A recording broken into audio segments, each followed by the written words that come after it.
Hello everyone. तो हम अपनी बाइनरी सर्च की सीरीज को आगे बढ़ाते हुए ये प्रॉब्लम करने वाले हैं जिसका नाम है search and rotated sorted array 2। आप इससे पहले जस्ट लास्ट वीडियो में आप एक प्रॉब्लम कर चुके हैं search and rotated sorted array. तो फिर इस प्रॉब्लम में उस प्रॉब्लम में अंतर क्या है? तो प्रॉब्लम स्टेटमेंट रीड करते हैं और अंतर फाइंड करते हैं कि ऐसा क्या डिफरेंस है जो दोनों प्रॉब्लम को अलग बना रहा है। एंड दे प्रॉब्लम स्टेटमेंट है there is an integer array nums sorted in non descending order. आपको एक इंटीजर एरे दी है नम्स जो कि सॉर्टेड है नॉन डिसेंडिंग ऑर्डर में, not necessarily with distinct values. देखते हैं पहले इसमें भी ये सेम चीज लिख दी क्या। दे यहाँ पे लगा है सर्च सॉर्टेड रोटेड एरे खोल रखा है ये मैंने। इसमें लिखा है there is an integer nums sorted in ascending order, और यहाँ पे sorted in non decreasing order मतलब असेंडिंग ऑर्डर ही होता है। तो ठीक है, ये दोनों सेम है। और यहाँ पे क्या था, डिस्टिंक्ट वैल्यूज थी सारी। और यहाँ पे क्या है, जरूरी नहीं है कि डिस्टिंक्ट वैल्यू मतलब वैल्यू क्या हो सकती है, सेम भी हो सकती है, रिपीट भी कर सकती है। तो ये एक बहुत मेजर डिफरेंस है इसमें और इस प्रॉब्लम में। आप देखते हैं और कोई डिफरेंस है क्या। इसी प्रॉब्लम को रीड करते हैं। Before being pass to a function, function में पास करने से पहले नम्स को क्या कर दिया हमने, रोटेट कर दिया at an unknown pivot index के। एक अननोन इंडेक्स में क्या कर दिया, रोटेट कर दिया। और वहां पे भी हमने किया था ये सेम काम, जिससे कि हमारी एरे क्या है, चेंज हो जाती है। रोटेट करने का मतलब क्या, अगर के इंडेक्स में रोटेट किया तो के इंडेक्स से लेके एंड तक के सारे एलिमेंट क्या होंगे, आगे आ जाएंगे हमारी एरे में, और बाकी के जो नॉर्मल एलिमेंट थे वो पीछे चले जाएंगे। ठीक है, जो आगे वाले एलिमेंट है वो पीछे चले जाएंगे और के एलिमेंट से लेके एन माइनस वन इंडेक्स तक के आगे आ जाएंगे। ठीक है। ये बता रहा है, एग्जांपल दे रहा है इसका। जैसे कि ये वाली एरे देखिए, यहाँ पे जो एग्जांपल लिया है इसमें रिपीट हो रहा है। ये 4 जो है डिस्टिंक्ट नहीं है, 3 बार लाई कर रहा है, 3 बार एग्जिस्ट कर रहा है, 6 2 बार कर रहा है। जबकि इसमें भी एक एग्जांपल दिया था, उसमें देखिए सारी वैल्यू क्या थी, डिस्टिंक्ट थी। ठीक है, तो ये अंतर आपको दिख रहा होगा। और क्या, गिवन द एरे नम्स, तो आपको एक एरे नम्स दिया रोटेशन के बाद, जो इस एरे यहाँ पे पास हो रही है सर्च फंक्शन में, ये रोटेशन के बाद वाली एरे है, सॉर्टेड एरे नहीं है ये रोटेटेड सॉर्टेड एरे है। After the rotation and integer target, तो आपको एक टारगेट दिया है।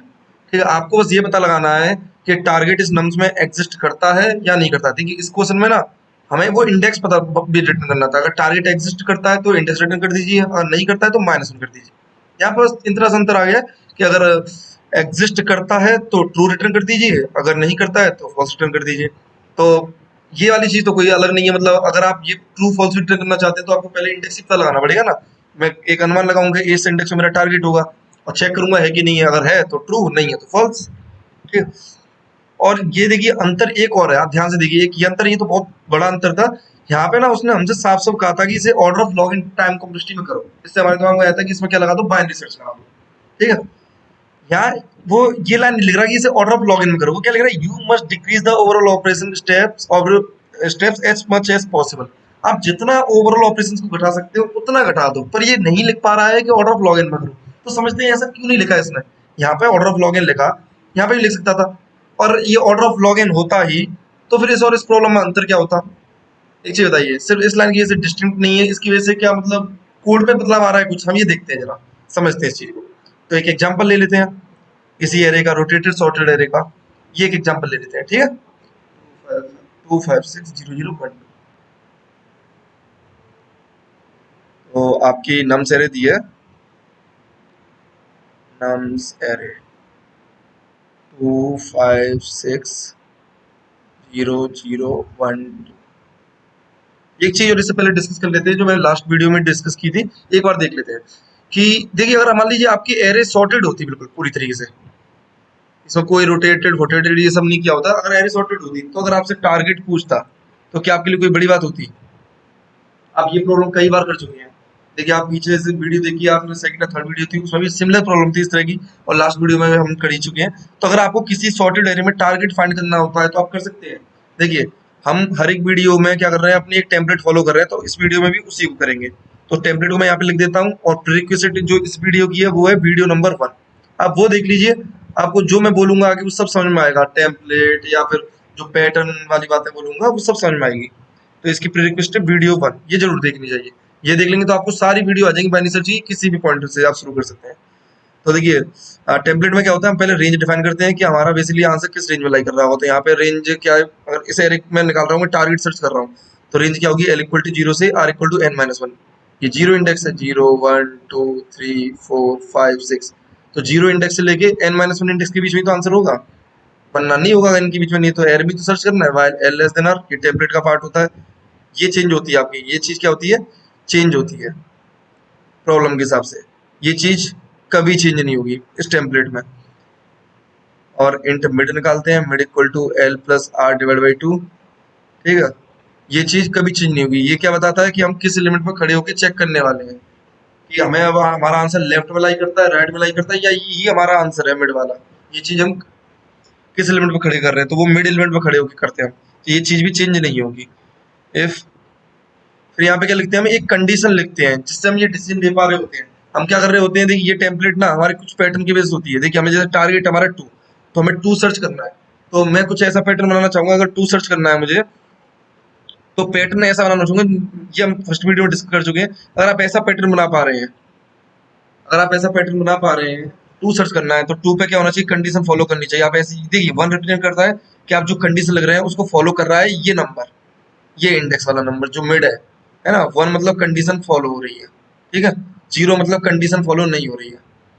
तो यही मैं शुरू से डिस्कस कर रहा हूँ। आप मान लीजिए टू को सर्च कर रहे हैं, तो टू और उसके बाद वाले सारे कंडीशन फॉलो करने चाहिए, और उससे पहले वाला कोई कंडीशन फॉलो नहीं करना चाहिए। अगर ऐसी आप कंडीशन बना पा रहे हैं जैसे कि मुझे ये पैटर्न मिल रहा है, तो ये प्रॉब्लम कुछ नहीं है, मतलब फिर तो ये प्रॉब्लम करना बहुत आसान है। सिर्फ ये आपको ये टेम्पलेट पता होना चाहिए, ठीक है। तो इसकी मतलब टेम्पलेट आपको पता है तो पूरा हमारा दिमाग कहाँ पर लगता है, सिर्फ ये पैटर्न मतलब ये कंडीशन बनाने में, जिससे कि हमें ये पैटर्न मिल जाए। वो कंडीशन बनाने और वो फंक्शन बनाने में, एक फंक्शन में हम बनाते थे यहाँ पे बुल टाइप का, जिसमें कंडीशन लिख देते हैं। तो ये एलिमेंट सारे क्या हो रहे थे, कंडीशन फॉलो कर रहे होते हैं। अगर कंडीशन किसी एलिमेंट के लिए फॉलो हो रही है तो मैं क्या कर दूंगा, रिटर्न कर दूंगा ट्रू, अन्यथा रिटर्न कर दूंगा फॉल्स। ठीक है, तो यहाँ पे समझते हैं। तो अगर मेरी कंडीशन फॉलो हो रही होती है तो मैं क्या करता हूँ, आर को मिड के इक्वल कर देता हूँ। ये मेरे टेम्पलेट का पार्ट है। ये पार्ट यहाँ पे कंडीशन लिखते हैं ना, फंक्शन लिख दो, फंक्शन के अंदर कंडीशन लिख दो, या डायरेक्ट यहाँ पे कंडीशन लिख दो, वो आपकी मर्जी है। ये पार्ट भी क्या रहेगा, सेम रहेगा, चेंज नहीं होगा, ठीक है। Else L equal to mid plus one. और यहाँ पे क्या होता है, जब इस लूप से बाहर निकलते हैं, अगर ये वाला पैटर्न है और जब इस लूप से हम बाहर निकलेंगे तो हमारे एल और आर, देखिए पहले एल यहाँ पे था, आर यहाँ पे था, एल और आर दोनों कहाँ होंगे, इस पे आ जाएंगे, ठीक है। तो हमें ये एलिमेंट तो फाइंड करना था, तो इस एलिमेंट पे खड़े होकर चेक करेंगे। देखिए कभी कभी क्या होता है, आपको ये एलिमेंट भी फाइंड करना पड़ सकता है, या तो आप फर्स्ट वन फाइंड कर रहे होते हैं या लास्ट जीरो, तो आपको कोई सा ही फाइंड करना पड़ सकता है। तो ये लास्ट वाली चीज भी चेंज हो सकती है कि या तो आप रिटर्न कर रहे होंगे एल या एल माइनस वन, मतलब आप जो आंसर निकाल रहे हैं वो एल के हिसाब से निकालेंगे या एल माइनस वन के हिसाब से। तो यहाँ पे तो मुझे पता है कि मेरा आंसर, देखिए एल और आर दोनों फर्स्ट वन पे आएंगे, और मेरा आंसर भी मिलेगा तो एल पे मिलेगा। सोचिए अगर ये इस एलिमेंट पे आप रुक रहे हैं, ठीक है, आपने कंडीशन क्या बनाई, इसके लिए कंडीशन क्या बनी, पहले ये बताइए। अगर ये है, इसमें आप टारगेट सर्च कर रहे हैं सॉर्टेड एरे में, कंडीशन क्या बनेगी। मैं बोल रहा हूँ कि कंडीशन कुछ इस प्रकार बनानी है कि अगर टारगेट प्रेजेंट करता है तो वो कंडीशन फॉलो करे, उसके सारे बड़े एलिमेंट कंडीशन फॉलो करे। तो कंडीशन ही तो बनेगी। मान लीजिए मेरी नम्स एरे है, जिस एलिमेंट पे मैं खड़े होकर चेक कर रहा हूँ वो ग्रेटर देन इक्वल होना चाहिए टारगेट के। मतलब देखिए ये एलिमेंट और इससे बड़े सारे एलिमेंट कंडीशन फॉलो करनी चाहिए, तो यही कंडीशन बन जाएगी ना कि नंबर जो है अगर मेरा बड़ा है टारगेट से इक्वल है, तो वो कंडीशन फॉलो कर रहे हैं, मतलब वो रिटर्न ट्रू कर रहा हूँ, उसके समय मैं वन लिख रहा हूँ, ठीक है ना, अन्यथा मैं जीरो लिख रहा हूँ। तो एक चीज बताइए, मैंने बोला कि ये लूप जब आर खत्म होगा तो आप एल और आर दोनों आपके इस पे आ जाएंगे। तो अगर आप यहाँ पे आप क्या चेक कर लेंगे, इस लूप को खत्म होने के बाद आप चेक कर लेंगे कि आपका नम्स ऑफ एल टारगेट के इक्वल है कि नहीं। अगर नम्स ऑफ एल टारगेट के इक्वल है तो टारगेट एग्जिस्ट करता है, अगर L nums of L target के इक्वल नहीं है तो नहीं करता। क्यों, क्योंकि मान लीजिए यहाँ पे टू है ही नहीं और आपको टू सर्च करना है, ठीक है, टू है नहीं है, टू है नहीं है, आपको टू सर्च करना है, तो आपका एल और आर किस पे आएगा। देखिए हमने कंडीशन ये बनाई थी कि nums of mid greater than equal to target होना चाहिए, तो इक्वल वाले एलिमेंट तो है नहीं टारगेट के, तो बड़े वाले एलिमेंट क्या हो जाएंगे, वन वन हो जाएंगे। तो फर्स्ट वन पे ही तो आता है, ये तीन जीरो है और ये फर्स्ट वन है, ये ही नहीं है, ये फर्स्ट वन है, तो एल और आर इस पे आ जाएंगे। तो आप इसको चेक कर रहे हो कि ये टारगेट इक्वल है कि नहीं है, तो आप रिटर्न कर देंगे फॉल्स। तो आपको समझ में आया कि सॉर्टेड में कैसे करते हैं। सॉर्टेड एरे में करना आसान है, पर यहाँ पे तो एरे रोटेटेड सॉर्टेड दी है, तो मुझे पता है कि मुझे अगर टारगेट फाइंड करना है तो सॉर्टेड एरे में फाइंड कर सकता हूँ मेरी बाइनरी सर्च की हेल्प से। और ये चीज मैं लास्ट वीडियो में डिस्कस कर सकता हूँ, कर चुका हूँ कि रोटेटेड सॉर्टेड एरे में इस तरीके से नहीं कर सकते, आप ये वाली कंडीशन नहीं बना सकते, ठीक है। आप लास्ट वीडियो को जाके देखिए दोबारा से उस चीज को, चलो डिस्कस एक बार थोड़ा सा कर लेते हैं। मान लीजिए मुझे क्या कर सर्च करना है, अभी डिस्टिंक्ट के लिए ले लीजिए, मान लीजिए भूल जाइए यहाँ पे टू रिपीट कर रहा है, ठीक है, न टू न जीरो। अगर आपको वन सर्च करना है तो आप क्या करेंगे, कंडीशन ये वाली बनाएंगे भी, आप बोलेंगे कि जिस एलिमेंट पे खड़े हो वो ग्रेटर देन इक्वल होना चाहिए टारगेट के, तो वो लोग उसे वन कर दो। मतलब अगर नंबर जो है ग्रेटर देन इक्वल है टारगेट तो उसे वन कर दो। आपको वन सर्च करना है, मान लो इसको भी वन कर दिए, इसको भी वन कर दिए, ये भी तो ग्रेटर देन इक्वल है टारगेट, ये भी वन कर दिए, ये भी वन कर दिए, और ये जीरो कर दिए। तो क्या आपका पैटर्न बन रहा है ये वाला zero zero zero one one वाले, लगातार जीरो होने चाहिए फिर वन होनी चाहिए, नहीं, यहाँ तो वन है फिर जीरो है फिर वन है, तो पैटर्न नहीं बना पा रहा हूँ मैं। इसका मतलब ये डायरेक्ट ये वाली कंडीशन तो इसमें नहीं लगा सकता। फिर मेरे दिमाग में एक क्या आया, आइडिया आया। पहले इसको रफ कर लेते हैं थोड़ा सा।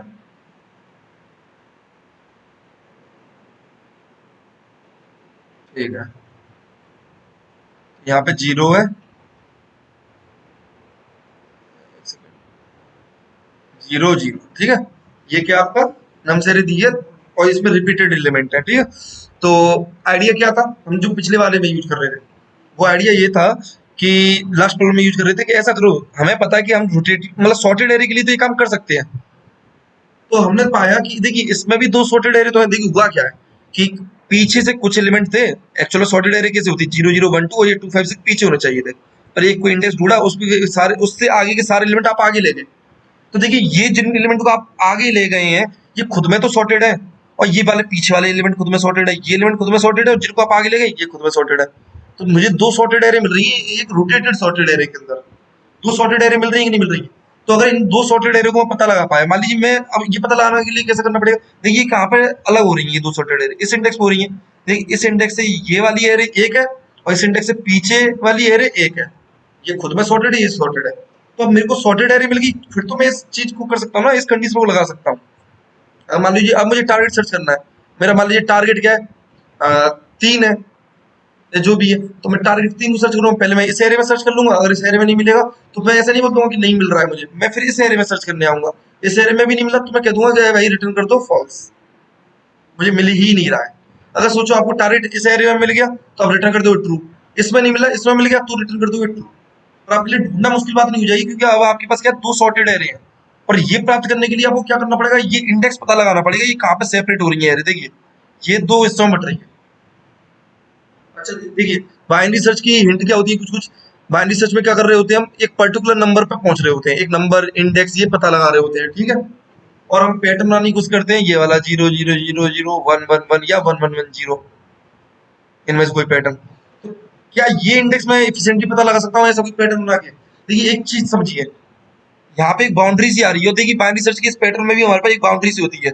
बाउंड्री के राइट में सारे क्या होते हैं, एक कंडीशन फॉलो कर रहे होते हैं, और लेफ्ट वाले उस कंडीशन फॉलो नहीं कर रहे होते हैं। तो क्या यहाँ पे भी मैं ऐसी बाउंड्री सेट कर सकता हूँ। इसका मतलब अगर मुझे ये इंडेक्स पता लगाना है तो ये एक कंडीशन फॉलो करना चाहिए, 1 1 1। ट्राई कर लेता हूँ कि अच्छा यहाँ पे 1 1 आना चाहिए, तो फिर यहाँ पे क्या आना चाहिए, 0 0 0। क्या ऐसी कोई कंडीशन बना सकता हूँ। तो देखिए आपके दिमाग में क्या था, हमने जो लास्ट प्रॉब्लम की थी उसमें डिस्टिंक्ट एलिमेंट थे, तो हम क्या कर रहे थे, ऐसा बना पा रहे थे कैसे।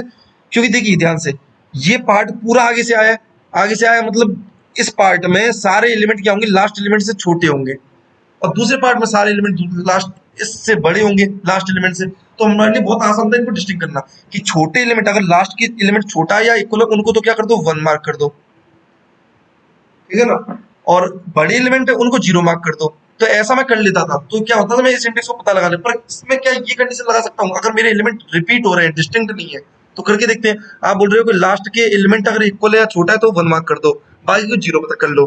तो 1 1 1 1 ये 1 1 हो गए, क्योंकि ये देखिए छोटे हैं और इक्वल है। क्या ये छोटा है या इक्वल है, नहीं भाई ये तो बड़ा है, तो इसको 0 कर दिया। क्या ये छोटा इक्वल है, नहीं भाई ये तो बड़ा है, तो इसको 0 कर दिया। क्या ये छोटा इक्वल है, हाँ ये भाई छोटा तो नहीं पर ये इक्वल है, तो इसको 0 नहीं कर सकता, मैं इसको 1 करूंगा। और जैसे ही मैंने इसको 1 किया तो मैंने क्या पाया कि मेरा जो पैटर्न मैं बनाना चाह रहा था ना, 0 0 0 ये नहीं बन रहा। क्योंकि ये बन जाता तो मेरे पास भाई टेम्पलेट है, सीधे बाइनरी सर्च लगा सकता हूँ। कुल मिला के अगर ये पैटर्न बन रहा है तो मैं बाइनरी सर्च लगा सकता हूँ। मैंने कहा यार ये पैटर्न तो नहीं बन रहा है, ठीक है ना, ये पैटर्न तो क्या है मेरा नहीं बन रहा है। यहाँ पे क्या पैटर्न बना है, 1 0 0 1 1 1। एक चीज बताइए, किसकी वजह से पैटर्न में दिक्कत आई, किसकी वजह से ये पैटर्न नहीं बन पा रहा है। आप बोलोगे कि लास्ट एलिमेंट की जो रिपीटेशन है ना वो आगे एग्जिस्ट कर रही है, सबसे आगे, सिर्फ इसी की वजह से नहीं बन रहा है ना। क्या 0 के रिपीट होने से इस पैटर्न में कोई फर्क पड़ रहा है, सोचिए। क्या 0 के रिपीट होने से इस पैटर्न में कोई फर्क पड़ा, बिल्कुल नहीं। फर्क पड़ा कि भाई यहाँ पे मैं लास्ट एलिमेंट के इक्वल वालों को 1 कर रहा हूँ और छोटों को 1 कर रहा हूँ, तो ये तो 1 होने ही होने थे। पर क्या है, हो सकता है कि मैंने कुछ ऐसे पार्ट से क्या कर दिया हो, ये जो मैं जहां से मैं आगे ले जा रहा था एलिमेंट को, जिस के इंडेक्स से, वो एलिमेंट इस एलिमेंट के इक्वल हो, वहां से मैं आगे ले गया। तो ये एलिमेंट भी क्या हो जाएंगे, मेरे 1 मार्क हो जाएंगे, कंडीशन फॉलो कर रहे हैं कि ये इक्वल तो है ना लास्ट एलिमेंट के। और इसकी वजह से क्या नहीं बन रहा है मेरा, ये नहीं बन रहा है, ये पैटर्न नहीं बन रहा है। तो आप बोलोगे कि भाई मुझे पता है ये पैटर्न किसकी वजह से नहीं बन रहा, इनकी वजह से नहीं बन रहा, क्योंकि लास्ट वाले के इक्वल एलिमेंट आगे बैठा हुआ है। आगे बैठा हो सकता है और कहीं तो बैठा नहीं हो सकता, क्योंकि सूची इक्वल है तो वहीं से आपने क्या करा, वो इसके बगल में रहा होगा, वहीं से आपने इसको क्या होगा काट के आगे ले गए होंगे। तो इक्वल वाला फिर कहाँ बैठा होगा, अगर काट के इसे आगे ले गए तो इक्वल वाला आगे बैठा होगा। तो मैं क्या करूंगा, मैं एक काम कर दूंगा कि इक्वल की ऐसी तो दिक्कत है, ठीक है। तो ऐसा करता हूँ ना, मैं इस इक्वल वाले को हटा देता हूँ, मैं क्या करता हूँ आगे बढ़ जाता हूँ। मैं कहता हूँ अब मैं इतने में सर्च कर लूँ। एक चीज बताइए, इसमें पैटर्न ला लो 0 0 1 1, तो भी तो आप इस इंडेक्स को फाइंड कर पा रहे हो। जो इंडेक्स क्या कर रहा है, इस एरे को 2 हिस्सों में बांट रहा है, ठीक है। अब इस पूरी एरे को मत बांटिए, आप चाहो तो बांट भी लो, देखिए आप चाहो तो इस पूरी एरे को बांट लो। अब देखो अब खुद में ये एरे सॉर्टेड होगी, और आप चाहो तो सिर्फ इतनी एरे भी देख सकते हो। क्यों? क्योंकि 2 तो इसी वाले एरे में आ रहा है ना। समझिए, आपको अगर 2 सर्च करना होगा तो 2 तो आपको इस एरे में मिल ही जाएगा। आप सिर्फ 2 को ही तो उठा रहे हैं, लास्ट एलिमेंट के इक्वल जो एलिमेंट है उसी को तो उठा रहे हैं। तो आपका 2 एरे बन जाएगी, एक तो ये एरे, एक ये एरे। मतलब लास्ट वाले के इक्वल एलिमेंट को हटा दो बस, तो फिर आप फाइंड कर सकते हैं, ठीक है। मतलब पहले पिवट इंडेक्स फाइंड करेंगे बाइनरी सर्च लगा के, और फिर क्या करेंगे, बाइनरी सर्च लगाएंगे इन 2 हिस्सों में, 2 सॉर्टेड एरे। आई होप आपको समझ में आया होगा, ठीक है। तो ये काम कर लेते हैं हम। हाँ हाँ हाँ हाँ। तो इसे कोड करते हैं अब। तो सबसे पहले तो क्या करते हैं, एरे का साइज कितना है, int n equal to nums dot size. और इस प्रॉब्लम में मैं यहाँ पे मतलब इस प्रॉब्लम के लिए एक ही अप्रोच बताने वाला हूँ। देखिए लास्ट में ना मैंने 2 अप्रोच बताई थी, लास्ट वीडियो में search and rotated sorted array के लिए 2 अप्रोच बताई थी। मैंने बताया था कि इस पूरे में भी क्या कर सकते हैं, आप बाइनरी सर्च लगा सकते हैं। भले ही आपकी एरे रोटेटेड सॉर्टेड एरे, आप बाइनरी सर्च लगा सकते हैं, आपको ये इंडेक्स पिवट इंडेक्स फाइंड करने की जरूरत नहीं है। पर इसमें मैं ये नहीं करने वाला, आप सिमिलर लास्ट वीडियो की तरह इस प्रॉब्लम को कर लेना दूसरी अप्रोच से, ठीक है। आप कर सकते हैं, पर आपको क्या करना पड़ेगा, ये काम तो करना ही पड़ेगा कि लास्ट के जो एलिमेंट इक्वल आ गए हैं उनको हटाना पड़ेगा, ठीक है। उनको कंसिडर नहीं करोगे। तो आप क्या करोगे, आपको पहले क्या करना है, आप देखोगे कहीं ऐसा तो नहीं है कि आगे लास्ट के इक्वल बैठे हैं और उनको हटा दोगे। पर उससे पहले मैं क्या कर दूंगा, मैं कह दूंगा कि अगर मेरा नम्स ऑफ, देखिए आपको मिनिमम ऑपरेशन पता लगाने हैं, तो हो सकता है कि आपका नम्स ऑफ n-1 जो लास्ट एलिमेंट है वो टारगेट के इक्वल हो, ठीक है ना। तो आप क्या कर दो, रिटर्न कर जाओ, यहाँ से रिटर्न कर दो आप ट्रू। अगर मेरे टारगेट लास्ट एलिमेंट के इक्वल है तो मैं हटाने वगैरह के चक्कर में भी क्यों पड़ रहा हूँ। मैं कह दूंगा कि अगर लास्ट एलिमेंट इक्वल है टारगेट के तो रिटर्न कर दो ट्रू। और इसकी एक और जरूरत अभी समझ में आएगी अगली कंडीशन में। अभी इस कंडीशन में लिखते हैं पहले, अभी आगे बढ़ते हैं, ठीक है। अब मुझे करना क्या है, मुझे एक लूप चलाना है, मुझे एक लूप चलाना है। किसके लिए, इस इंडेक्स को पता लगाने के लिए। मान लीजिए 2 को उठाना चाहते हैं आप, 2 को उठाना चाहते हैं, तो मतलब क्या कर रहे हैं, 2 जितने भी हैं मतलब लास्ट एलिमेंट के इक्वल जितने बैठे उन सबको उठाना चाहते हो। तो आप कौन सी पार्ट को कंसिडर करना चाहते हो, जिसमें आगे लास्ट एलिमेंट के इक्वल नहीं आ रहा हो, मतलब इस पार्ट को, ठीक है ना। इस पार्ट में क्या ढूंढोगे, पिवट इंडेक्स ढूंढोगे। तो आप उस इंडेक्स से, मैंने बोला था कि आप क्या करते हैं, देखिए यहाँ पे एक सर्च वो चाहिए होता है हमें। अब बाइनरी सर्च लगा रहे हैं तो आप कौन सी रेंज में अपना आंसर पता लगा रहे हैं वो करना होता है। तो क्या अब आप 0 से n-1 करोगे, नहीं, आप बोलोगे कि मैं इस 2 को उठा के जो बच रहे होंगे ना उनको, तो आप वो आई इंडेक्स पता लगाओगे और बोलोगे आई से लेके n-1। मेरा जो पिवट इंडेक्स है वो आई से लेके n-1 के बीच में एग्जिस्ट कर रहा है। तो आई इक्वल टू 0 से लेके आई लेस देन n, आई प्लस प्लस। और आप क्या कर दोगे, आप बोलोगे कि अगर मेरा नम्स ऑफ आई इक्वल नहीं है नम्स ऑफ n-1 के, मतलब इक्वल नहीं है, तो आप ब्रेक कर जाओगे। वरना तो आप कहोगे कि आप बढ़ते जाओ, आगे बढ़ते जाओ। सोचो अगर इक्वल है तो आप आई को आगे बढ़ाते जाओ ना, तो ये फॉर लूप आई को आगे अपने आप ही बढ़ा रहा होगा, ठीक है ना। ये फॉर लूप में जैसे अगर ये कंडीशन हिट नहीं हो, मतलब हमारा अगर इक्वल नहीं है तो वो इंडेक्स आपको पता करना है। जब अगर नम्स ऑफ n-1 के नम्स ऑफ आई इक्वल नहीं है तो वो इंडेक्स पता करना है। देखिए इस केस में यहाँ पे इक्वल था तो हमने यहाँ पे कुछ नहीं किया, आगे बढ़ गए थे फॉर लूप में। फिर हम यहाँ पे आए, हमने कहा ये इक्वल नहीं है नम्स ऑफ n-1 के, तो ये आई मुझे पता करना है, क्योंकि इस रेंज में क्या है, मेरा पिवट इंडेक्स लाई कर रहा है, ये वाला पिवट इंडेक्स, ठीक है। तो ब्रेक कर गए। तो अब आप वो पिवट इंडेक्स फाइंड करोगे तो वो कौन सी रेंज में लाई कर रहा है, इंट एल इक्वल टू आई से लेके आर इक्वल टू n-1 की रेंज में। पर इसको भी करने से पहले आपको एक चीज चेक करनी पड़ेगी। देखिए हो सकता है कि देखिए यहाँ पे एक केस ये बन सकता है, आपको सारी चीजें सोचनी पड़ती है। देखिए सारे एलिमेंट इक्वल हो, मान लीजिए अगर सारे एलिमेंट इक्वल हैं तो हम क्या कर रहे हैं, इस एलिमेंट से कंपेयर कर रहे हैं।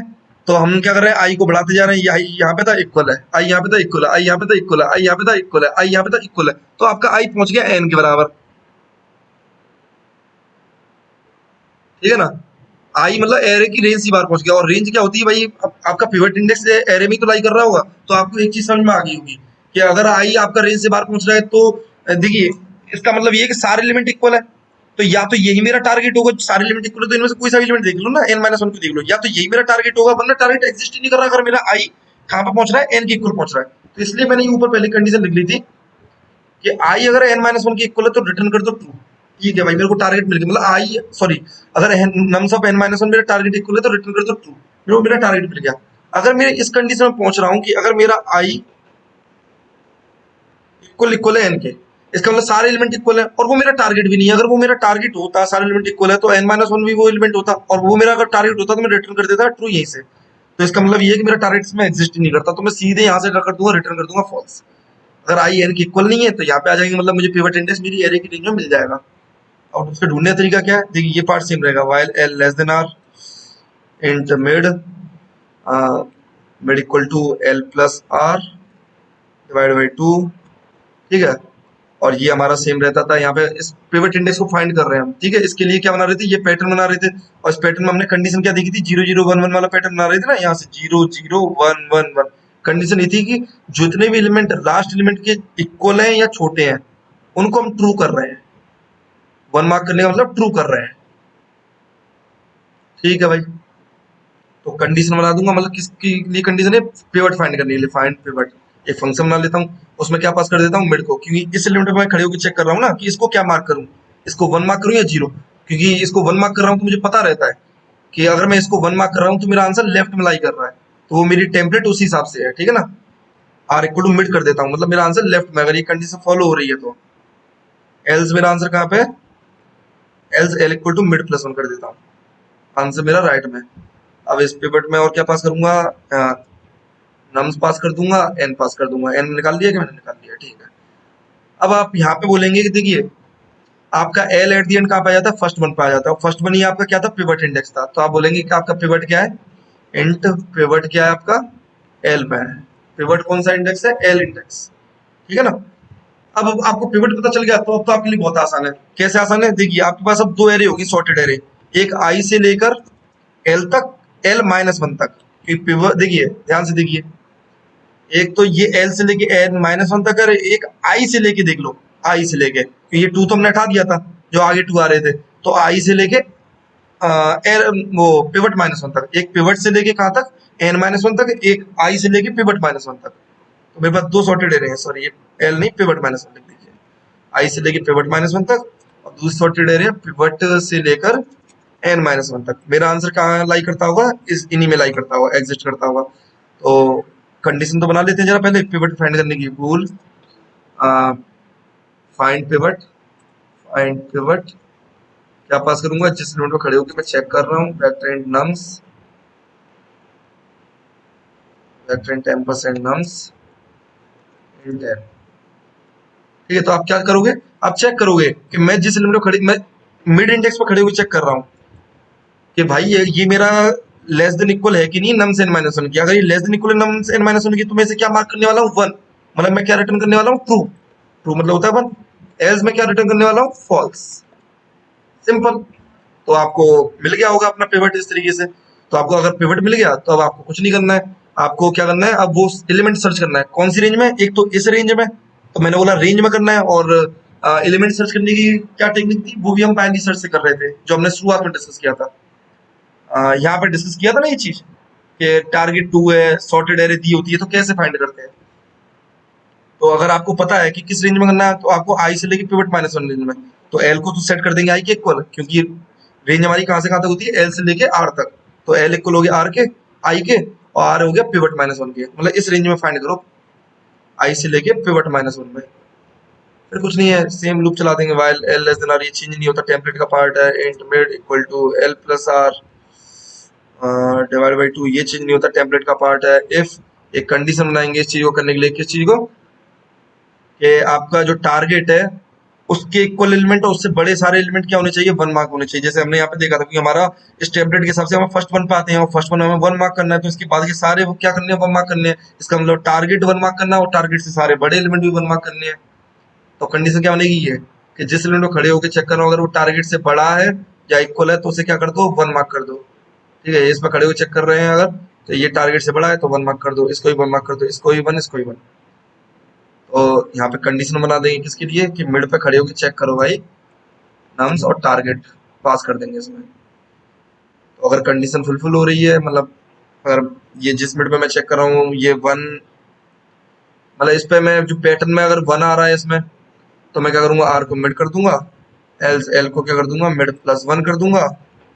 ठीक है, तो पैटर्न बना लेते हैं पहले, मतलब वो फंक्शन बना लेते हैं, वो कंडीशन वूल, कंडीशन क्या है, चेक नाम रख देते हैं इस फंक्शन का। इसमें क्या पास करें, int mid vector int ampersand nums और इंट टारगेट। तो कंडीशन क्या थी आपकी इस वाले, मतलब फाइंड करने के लिए किसी एलिमेंट को हम सॉर्टेड एरे में फाइंड करते हैं, उसके लिए कंडीशन क्या है कि वो एलिमेंट जिस पर मैं खड़े होकर चेक कर रहा हूँ वो क्या होना चाहिए, ग्रेटर देन इक्वल होना चाहिए किसके, टारगेट के। ठीक है, तभी आपका क्या पैटर्न बनेगा, 0 0 0 1 वाला बनेगा और आपका आंसर क्या होगा, फर्स्ट वन पे होगा। रिटर्न कर देंगे ट्रू, एल्स रिटर्न कर देंगे फॉल्स। ठीक है, तो ये आपका हो गया। तो आपका आंसर कहाँ पे लाई कर रहा होगा, एल लाई कर रहा होगा। अगर एग्जिस्ट करता है तो आप चेक कर लेंगे कि नम्स ऑफ एल मेरा टारगेट इक्वल है कि नहीं, क्योंकि अगर टारगेट एग्जिस्ट कर रहा है इस पार्ट में, कौन से वाले में, आई सी पिवट माइनस वन वाले में, तो एल भी कर रहा होगा। तो अगर ये टारगेट के इक्वल है तो आप रिटर्न कर देंगे ट्रू। अगर ये टारगेट इक्वल नहीं है तो अभी आप फॉल्स नहीं करेंगे, क्योंकि अभी आपको अगर मान लीजिए इसमें नहीं एग्जिस्ट करता तो हो सकता है इस वाले पार्ट में एग्जिस्ट करता हो, तो एक बार ये पार्ट चेक कर लेंगे। तो कुछ नहीं है, सेम कोड कॉपी कर दें, क्योंकि क्या चेंज हो रही है, सिर्फ एक चीज बताइए, हमें फाइंड तो वही करना है ना, टारगेट ही फाइंड करना है एक सॉर्टेड एरे में। तो ये लॉजिक तो चेंज नहीं होगा ना, ये फंक्शन चेंज होगा, क्योंकि इसमें हम क्या कर रहे थे, सॉर्टेड एरे में टारगेट को फाइंड कर रहे थे ना। ये हमारी टेम्पलेट चेंज होगी, चेंज क्या होगी, रेंज होगी। अभी रेंज क्या थी, आई से लेके पिवट माइनस वन तक, अब रेंज क्या हो जाएगी, पिवट से लेके एन माइनस वन तक। तो मैं सेम चीज को कॉपी कर लूंगा। अरे भैया, ये कंट्रोल सी, आप कहोगे कि ये कॉपी कर ली, इसको पीछे लगा दो, बिल्कुल चिपका दो, बस रेंज चेंज कर दो। रेंज कौन सी है अब आपकी, पिवट से लेकर एन माइनस वन तक। ठीक है, ये आपकी क्या होगी, रेंज हो गई। ठीक है भाई, ठीक है ठीक है, ये भी सही है। तो देखिए, अगर इसमें भी अगर टारगेट लाइक कर रहा होगा तो कहाँ पे कर रहा होगा, आपका एल में, क्योंकि पैटर्न ने क्या बनाया, सेम भाई 0 0 1 वाला ही बन रहा होगा। अगर आपका टारगेट एग्जिस्ट करता भी है तो कहाँ पे कर रहा होगा, फर्स्ट वन पे कर रहा होगा, क्योंकि पहला वन वही होगा टारगेट।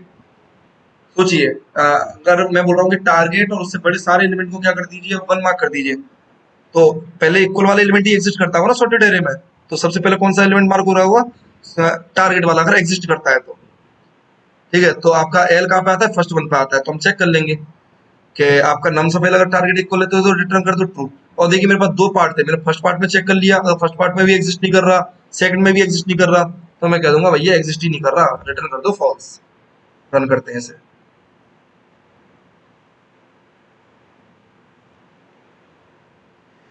हाँ हाँ हाँ हाँ, यहाँ पे आई ऊपर डिक्लेयर करना चाहिए था मुझे। देखिए यहाँ पे नहीं करूंगा मैं, क्योंकि मुझे आई की जरूरत बाहर पड़ रही है। ठीक है, तो मैं बाहर डिक्लेयर करूंगा ऐसे, इंट आई, आई कर दो बस, आई इक्वल टू 0 निचले यहाँ पे कर देते हैं। ठीक है, अभी रन करते हैं, सबमिट करते हैं।